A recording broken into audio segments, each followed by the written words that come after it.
Hey everyone, it's Antoinette of Montalvo International.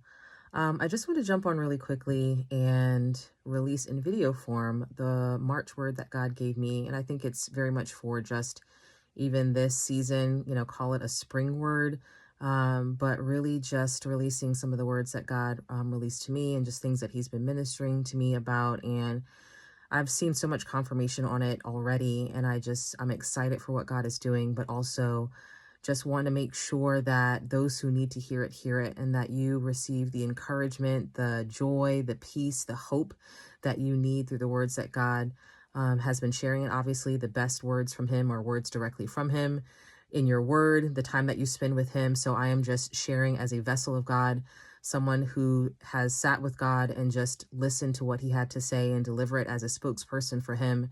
Obviously, every person's in their own season, and there's many different things going on in each personal life and in the world, in general, abroad, globally, everywhere, shape, and form. So make sure that you take every word to the Father and ask him to highlight to you what is important to you, to confirm what is necessary for you to know, and also just sit with him and spend time with him so that you can be encouraged. If for some reason your previous season or current season has not been as joyful as you've wanted it to be, or it's created a lot of hardship for you, or whatever the case may be. So anyway, that's just kind of a precursor. But I did post this on our Instagram page at Montalvo International. If you're not following us on Instagram, you can go over there and follow us on Instagram, and you'll see the full word in our most recent post there.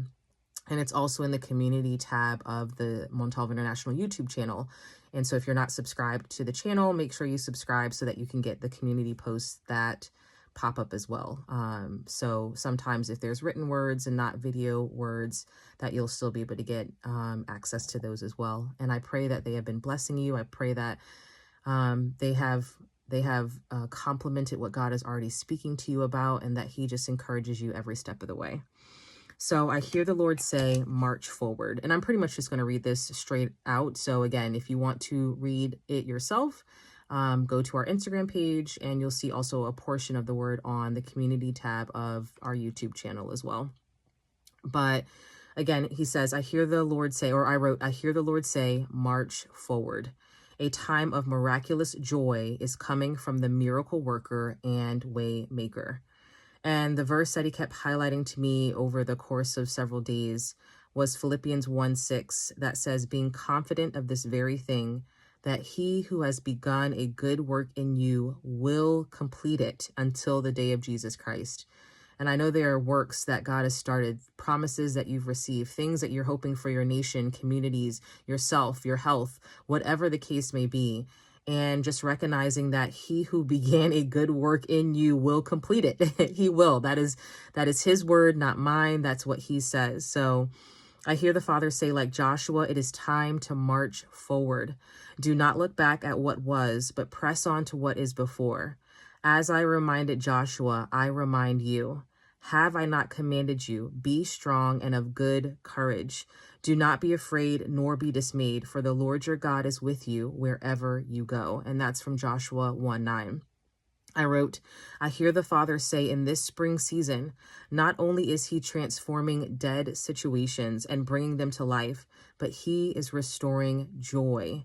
He is erasing the sting of past traumas and putting an end to dead cycles that have hindered your joy, and bringing life and life more abundantly. And that's straight from John 10:10, the part B, so to speak, or the second part, that, it says the enemy comes to steal, to kill, steal, and destroy, but Jesus comes to bring life and life more abundantly, or life in abundance. And so if you've been feeling like life hasn't been quite so abundant as you had hoped, he is wanting you to recognize that he sees the hardships, he understands, and he wants life and life more abundantly. So declare life and life more abundantly over yourself.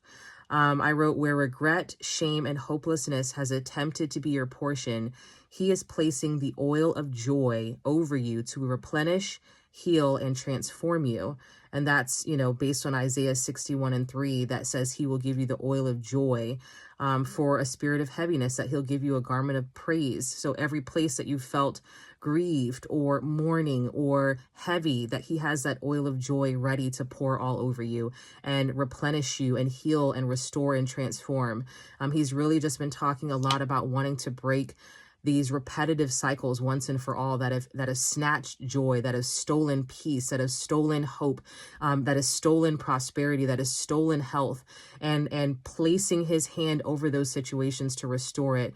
And it requires continuing to press into him, holding on to him, crying out to him, and knowing that he is bringing joy and more joy. It says, weeping may endure for a night, but joy comes in the morning. I wrote, it is time to speak boldly over your life and the lives of those important to you. Speak against every cycle that has tried to usurp your joy. And when you don't have your own words, use his, as it says in Proverbs 18:21, that says, life and death are in the power of the tongue. And those who love it, eat of its fruit, I believe is how the verse is said. And I apologize if I misquoted it, but go to Proverbs 18:21. But you want to eat the fruit of life. You want to eat the fruit of joy. That is a fruit of the Spirit, joy. And so it's not something that you can necessarily produce on your own. You have to say, Lord, give me this fruit of the Spirit. Give me this joy. Let nothing usurp my joy. The things that have been trying to repeatedly come up every single time. Father, help me to choose life in those situations where my default may be XYZ thing because of past experiences, because of past, broken relationships or problems that have happened, that it seems like I want to keep speaking joy, but then something tries to steal it and say, you know what, enough is enough. We say cease and desist. We call it down, and we will embrace the fruit of the Spirit of joy. I continue to write, embrace his joy. I even though I wrote this down as he has me talking, he's reiterating the very words that he said to me, but embrace his joy, choose to sit in his presence, allow him to deliver to you the fullness of his joy. As it says in Psalm 16:11, it says, in his presence is fullness of joy. Not the type of joy that comes by the world's standards, but one that shows you are established and rooted in the Father, that you are a tree that is planted by the true living waters. And thinking about Psalm 1:3, that you said will be like a tree planted by the rivers of water.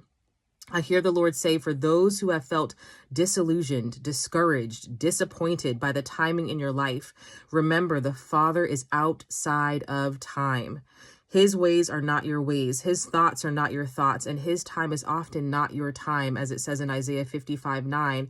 And also thinking about 2 Peter 3:9, that talks about that God is not slack considering his promises as other people consider slack.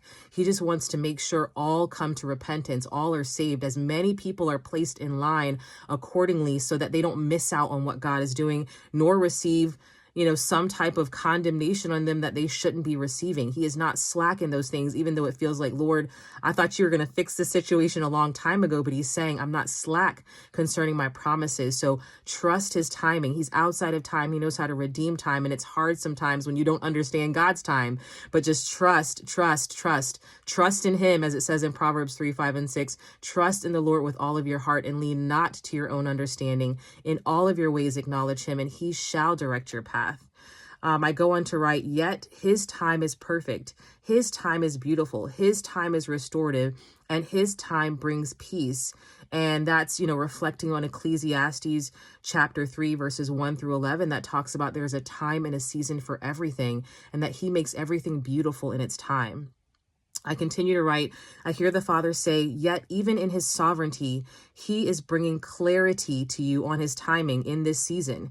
He is reassuring you that even in areas where you thought you had missed it, or you thought that the opportunity had passed, you are actually just being matured. And more importantly, he is going to great lengths to make sure he gets the glory for the miraculous work he is doing in your life that will produce joy, not only for you, but for so many others. And when he had me write that down, I felt that so deeply, because I know there are probably many of us who have said, Lord, did I miss it? Did I not hear correctly when you told me to do this thing, or say this thing, or create this thing, or act on this particular thing? And you knew you were in his word, you were obedient to him, and it seemed as if somehow it didn't pan out, it didn't come together. And he's saying that element wasn't just about you getting something, it was about you maturing in your understanding of my voice and being obedient to it it regardless of the outcome. But now he knows that it's hard for us to feel like we don't know what's happening or the timing of things, but he's saying, I'm bringing clarity to it, even in his sovereignty, which is to have every power and authority over us as his creation to do what he desires to do. He wants us to understand and gain clarity in what he's saying. And it's not just about us. There is so much more that goes to it. And so he started ministering to me about Joseph. And he said, just as he spoke through Joseph, he speaks at the same for you. But as in that verse in Genesis 50:20 that says, but as for you, you meant evil against me, but God meant it for good in order to bring it about as it is this day to save many people alive. So just recognize that your obedience, it's not just about you. God does things generationally, things that you've been willing to give up, places that you've been willing to leave, areas that you've been willing to surrender to him. It's not only restoring your life and getting your life in order and getting you what you need, but it's transforming a generational outcome. It's changing a generational curse to a generational blessing. It's moving life forward in the way that God has always destined. And sometimes you're it, tag, you're it. You're the one who's setting the precedent, who's pioneering that. But he's saying, even the things that were meant for evil, he is turning it for good, for the saving of many people alive. Even that wording of how it was, it's not just to save people in the past that has gone on, not to just save face, but it's to save many people alive, to restore people's lives currently in this current time. I wrote again, I hear the Father say, yes, I have seen your tears, yet I have gathered them together in my heart and hands. And yes, my word still stands. Those who sow in tears shall reap in joy. He who continually goes forth weeping, bearing seed for sowing, shall doubtless come again with rejoicing, bringing his sheaves with him. Sorry, I'm holding this with my hand, so my hand was getting tired. Sorry if I was shaking a little bit there. But Psalm 126, 5-6. And so again, those who have been shedding tears, those who have been weeping tears, those who have been saying, you know what, Lord, I'm going forth weeping. I am constantly, continually shedding these tears, planting these tears. He's saying, my word still stands for you. I'm not leaving you out here high and dry. I've been collecting these tears with my hands. I am aware of every tear that you've shed, and I am bringing a harvest of joy. I am bringing sheaves with me in it. And when God brings sheaves, it's not because, again, for one person, he's allowing that joy to be restored across the board in many different places, in many different ways. I further write, and still, yes, my promise still stands. Just as King David sang, you crown the year with your goodness, and your paths drip with abundance. Psalm 65:11. And something that God revealed to me, even just as I record this video and when he had me release the March word, that the same time March started, or the sundown right before the 1st of March, so sundown on the 28th of February, and obviously, depending on when you watch this, this applies to you how God applies to you whatever season. But specifically when this was being recorded, it is at the timing or the start of the month of Adar on the Hebrew calendar. And he had me researching that and just diving deep into it. And I recognize that on the Hebrew calendar, Adar is the 12th month of the Hebrew calendar, and a brand new Hebrew month that's different from what's in Rosh Hashanah. That happens usually around September, October time. But on the Hebrew calendar, Adar is the 12th month. And then the new year, or the new start of the year on the Hebrew calendar, another top of the year, and I'm sorry, I'm stumbling over my words, is Nisan. And so as he was highlighting that to me, and he was telling me about Psalms 65:11, he was saying there are many who thought when the calendar turned from December to January, that's when, everything was supposed to be fixed and everything was on point and et cetera, et cetera. But again, God's timing is very different. God has so many new years, so many ways to start a new year. He could start a new year whenever he wants, that sometimes we can be very fixed to our calendar year and not recognizing God is like, hey, I'm talking about a different time of New Year. I'm talking about Rosh Hashanah New Year. I'm talking about Nisan New Year. I'm talking about January New Year. I can do New Year when you turn on your birthday New Year, whatever it is. It's always a time for God's new year. And so specifically in this way, he was kind of highlighting this switch in March from this 12th month on the Hebrew calendar to the first month, and saying that his promise still stands, that he crowns the year with his goodness and his paths drip with abundance. So maybe it didn't feel like January 2025 was crowned abound with goodness and it was dripping with abundance. But guess what? There's another opportunity to walk into a new year with God. And so just hold fast to him, not to a time that you think, even though he gives us clarity, he gives us time markers and seasons, but just holding fast to him and understanding, Lord, what are you saying about this season and this time?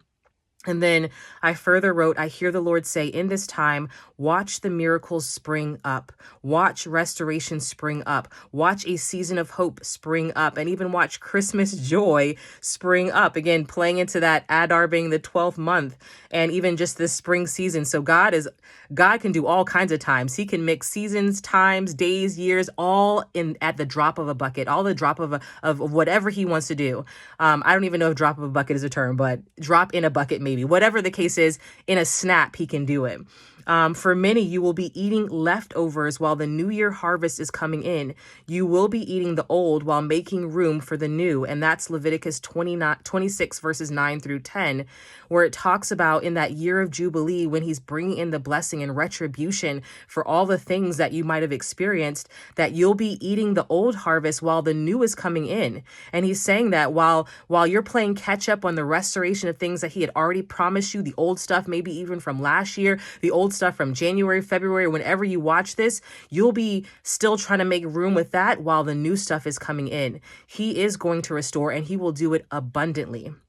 And so I wrote, so even now choose to surround yourself with those who walk in joy, with things that exude joy, with spaces that give you joy, especially for those who have felt heartsick because of hope deferred. Just like it says in Proverbs 13:12, that says, hope deferred makes the heart sick. He says, for those who have felt that, receive this good word to serve as a tree of life for you. Because it says when the desire comes, it's like a tree of life. Maybe you've been waiting for God to say something to you. Maybe you felt like, Lord, I'm trying to hear you, but I'm not hearing what's going to happen next. And he's saying, the desire is coming and it's going to be a tree of life. So start putting joy around you, filling yourself with joy, putting yourself in his presence, which is fullness of joy, surrounding yourself with people who bring you joy in a godly sense, with things, situations that bring joy. As his word says, a joyful heart does good like medicine, as it says in Proverbs 17:22. So start taking that good medicine, the joy medicine, things that bring laughter and hope to you.